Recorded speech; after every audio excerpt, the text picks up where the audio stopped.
Lalu bagaimana cara kita mengagungkan kota suci Mekah?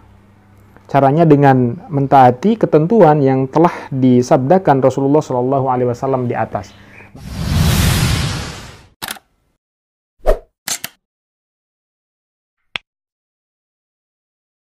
Bismillahirrahmanirrahim. Assalamualaikum warahmatullahi wabarakatuh. Alhamdulillahirabbil alamin. Allahumma shalli wa sallim ala sayyidina Muhammad wa ala ali sayyidina Muhammad.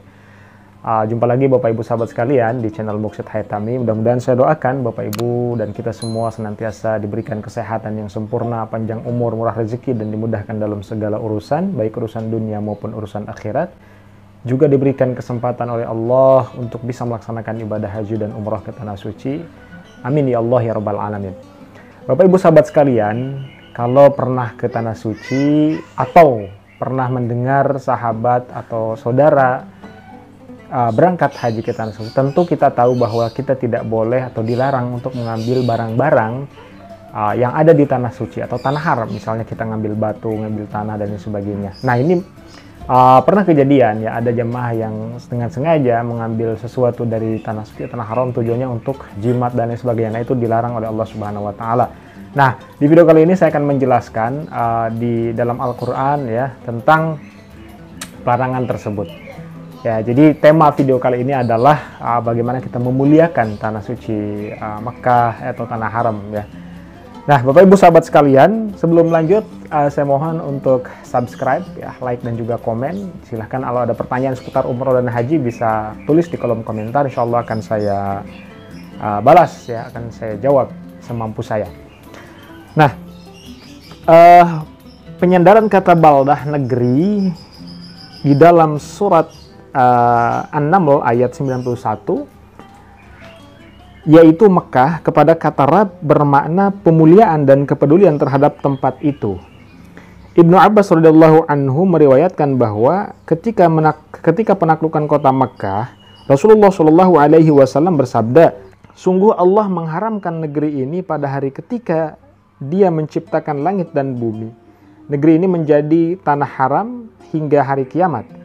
Karena pengharamannya, kekayaan tidak boleh diambil, hewannya tidak boleh diburu, barang temuannya tidak boleh diambil kecuali jika barang itu diketahui pemiliknya. Ruang kosongnya tidak boleh ditempati." Hadis riwayat Al-Bukhari dan Muslim. Lalu bagaimana cara kita mengagungkan kota suci Mekah?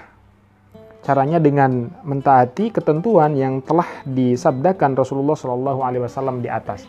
Makanya kemudian ketika kita melakukan ibadah umroh, pada saat kita melakukan ibadah umroh sesudah niat umroh dari mikot, ada larangan-larangan ihram bagi jemaah, termasuk salah satunya adalah dilarang berburu ya. Misalnya ada hewan buruan, itu kita dilarang untuk berburu ketika kita sudah melakukan niat umroh. Nah, Allah Subhanahu wa taala berfirman di dalam Al-Qur'an surat An-Naml ayat 91, A'udzu billahi minasy syaithanir rajim.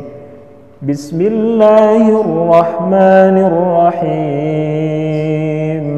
Innama umirtu an a'budu rabb hadhil baldati alladhi harramaha wa lahu kullu syai'in wa umirtu an akuna minal muslimin.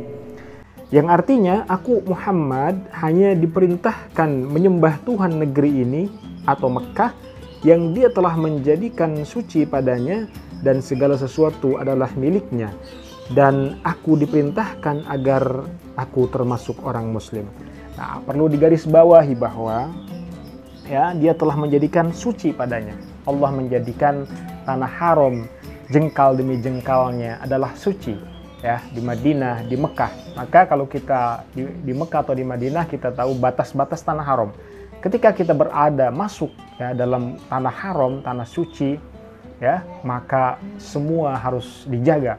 Ucapan kita, perbuatan kita, tingkah laku kita, niat kita, semuanya harus kita jaga. Karena betul-betul Allah menjaganya, Allah mensucikannya kedua tanah suci tersebut.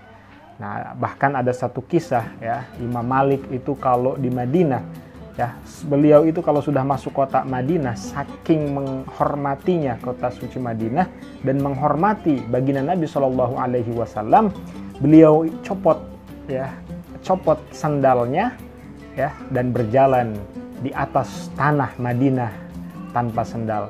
Kenapa? Karena menghormati karena suci Madinah dan menghormati baginda Nabi Shallallahu Alaihi Wasallam. Itu akhlak agung daripada Imam Malik yang perlu kita contoh.